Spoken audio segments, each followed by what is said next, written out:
தெய்வத்தின் குரல் இரண்டாம் பாகம் வேதம் தசோபனிஷத்துக்கள் பகுதி 2. கட என்றது கடோபனிஷத். கிருஷ்ண யஜுசில் கட சாகையில் வருவது. அதிலே செத்த பின் ஜீவன் என்ன ஆகிறான் என்பதை பற்றி நச்சிகேதஸ் என்ற பிரம்மச்சாரிக்கு யமதர்மராஜா பண்ணின உபதேசம் வருகிறது. கதை மாதிரி ஆரம்பித்து பெரிய தத்துவத்தில் கொண்டு போய் விடும். கீதையில் பகவான் முக்கியமாக இந்த உபனிஷத் வாக்கியங்களைத்தான் எடுத்துக்கொண்டு திருப்பி சொல்லியிருக்கிறார். முன்னே சப்ஜெக்ட் ஆப்ஜெக்ட் பற்றி நான் சொன்னது இந்த உபனிஷத்தின் கடைசியில் ரொம்பவும் அழுத்தமாக உபதேசிக்கப்பட்டிருக்கிறது. பயிர் தண்டிலிருந்து கதிரை உருவி எடுக்கிறோம் அல்லவா? ஒரு ஈர்க்குச்சியில் மேல் தோலிலிருந்து உள்ளே இருக்கும் ஈர்க்கை அப்படியே உருவி விடுகிறோம் அல்லவா? அந்த மாதிரி ஆப்ஜெக்டான சரீரத்திலிருந்து சப்ஜெக்டான ஆத்மாவை தைரியமாக உருவி எடுத்துக்கொண்டு அதுவாகவே இருக்க வேண்டும் என்று அந்த மந்திரம் சொல்கிறது. 6.17. காமம், குரோதம், துவேஷம், பயம் எல்லாம் மனசை சேர்ந்தனவே ஒழிய ஆத்மாவான எனது அல்ல. பசி, தாகம் முதலியன உடம்பை சேர்ந்தனவே தவிர என்னுடையன அல்ல என்று ஆத்மாவை சேராத எல்லா அனாத்ம வஸ்துக்களையும் ஆப்ஜெக்டிஃபை பண்ணி வெளியே தள்ளுவதற்கு சதா பழகிக்கொண்டே இருக்க வேண்டும். இம்மாதிரி எப்பொழுதும் அனுஷ்டானம் செய்து வந்தால் உடம்பும் மனசும் தான் நாம் என்பதாக வேரூன்றி இருக்கும் அபிமானம் கொஞ்சம் கொஞ்சமாக நலிந்து மறைந்தே போய்விடும். உடம்புக்கும் மனசுக்கும் இருக்கப்பட்ட அழுக்குகள் எதுவும் இல்லாத சுத்தமான ஆத்மாவாக நாம் இருக்கலாம்.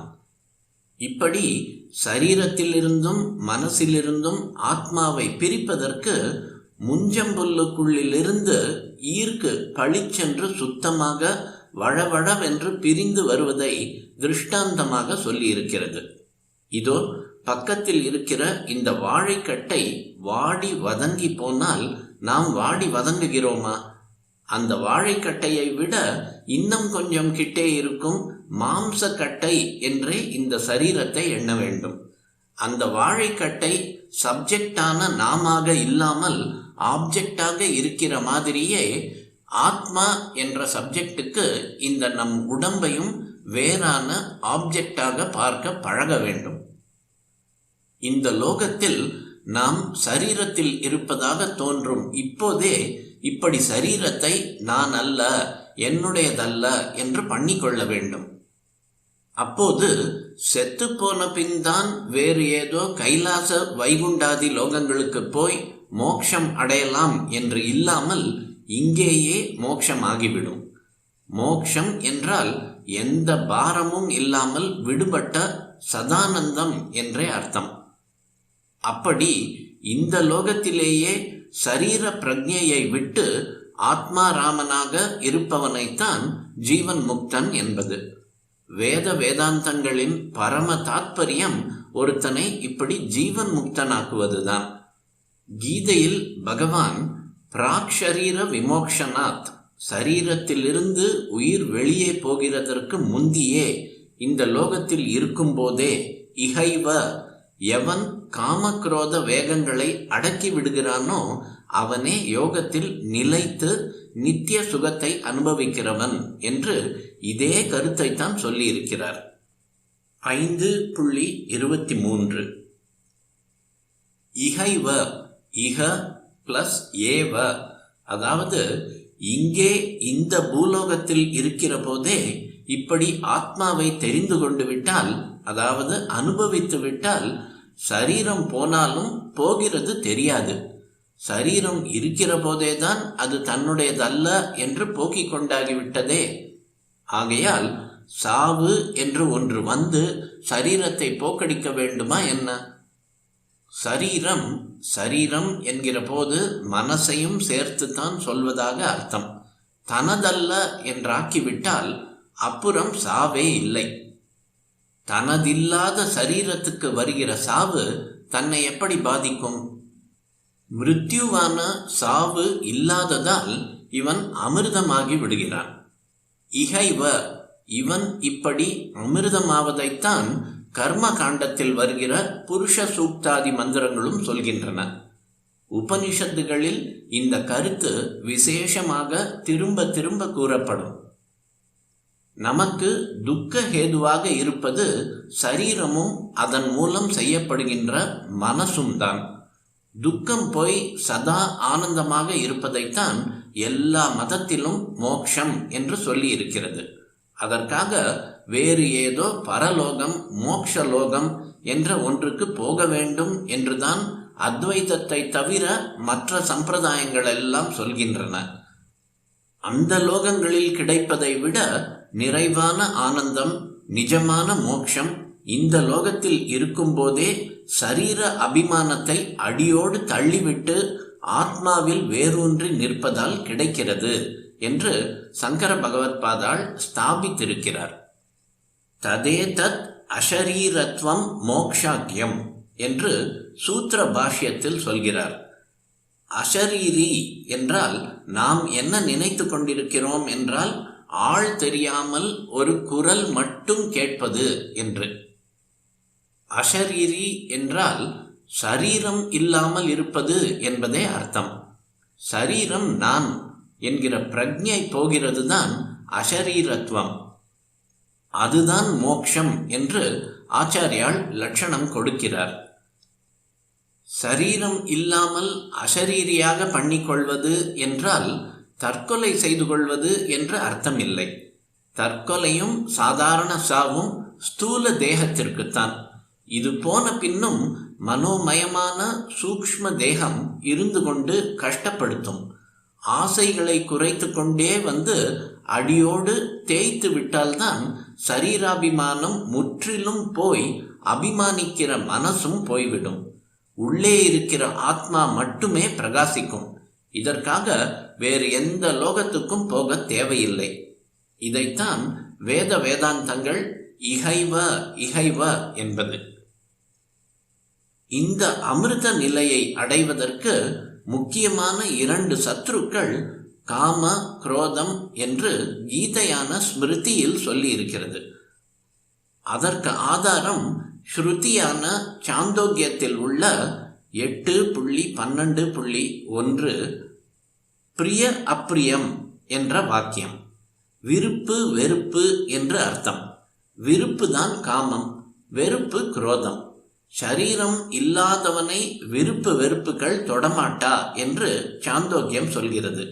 அதாவது நீ விருப்பு வெறுப்பிலிருந்து விடுபட வேண்டுமானால் உயிரோடு இருக்கிற போதே சரீரம் நான் இல்லை என்று ஆக்கிக்கொள் என்கிறது.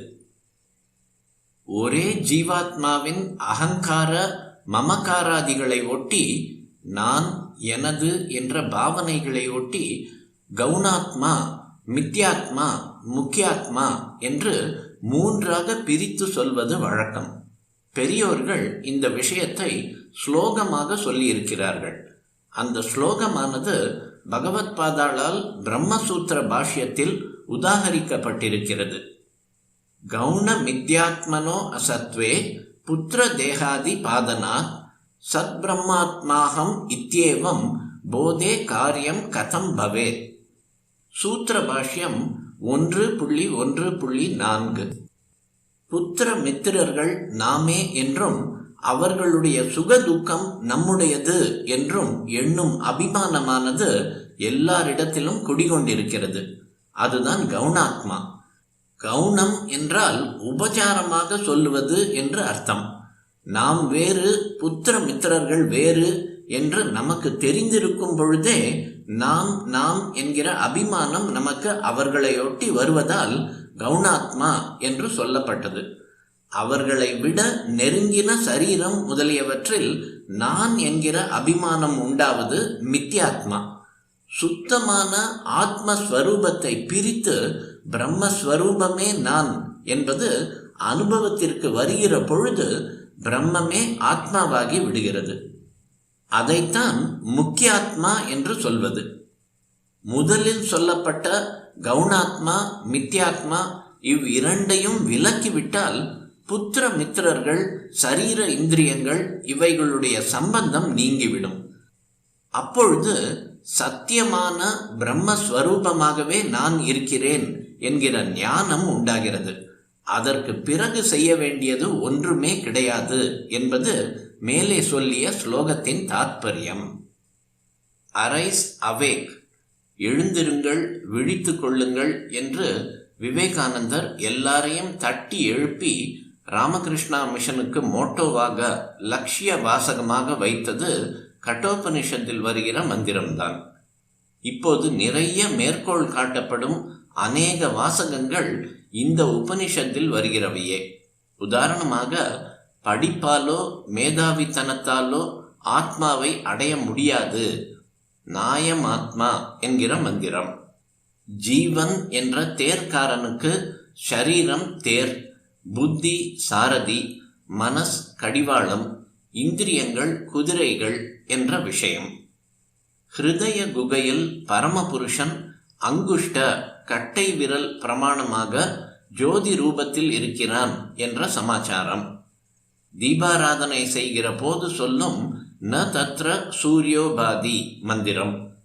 பரமாத்மாவின் சந்நிதானத்தில் சூரியன், சந்திரன், நட்சத்திரம், அக்னி எல்லாமே ஒளி மழுங்கி விடுகின்றன. அவனால் தான் இவற்றுக்கெல்லாம் பிரகாசமாதலால் இவற்றால் அவனை விளக்கி காட்ட முடியாது என்ற அர்த்தம். நம் அறிவெல்லாம் அந்த பேரறிவிலிருந்தே உண்டானதால் இந்த நம் சிற்றறிவால் அவனை விளக்க முடியாது. பிற்பாடு கீதையிலும் பகவான் சொல்லும் சம்சாரம் என்ற தலைகீழ் அஸ்வத்த விருட்சத்தை பற்றிய பிரஸ்தாபம். ஹிருதயத்தில் குடிகொண்டுள்ள ஆசைகளை எல்லாம் ஒழித்து விட்டால் இங்கேயே மனிதன் அமிர்தமாகி பிரம்மத்தை அனுபவிக்கிறான் என்ற விஷயம். இப்படி அநேக சமாச்சாரங்கள் இன்று கோட் பண்ணப்படுவதெல்லாம் கட்டோபனிஷத்தில் வருபவைதான்.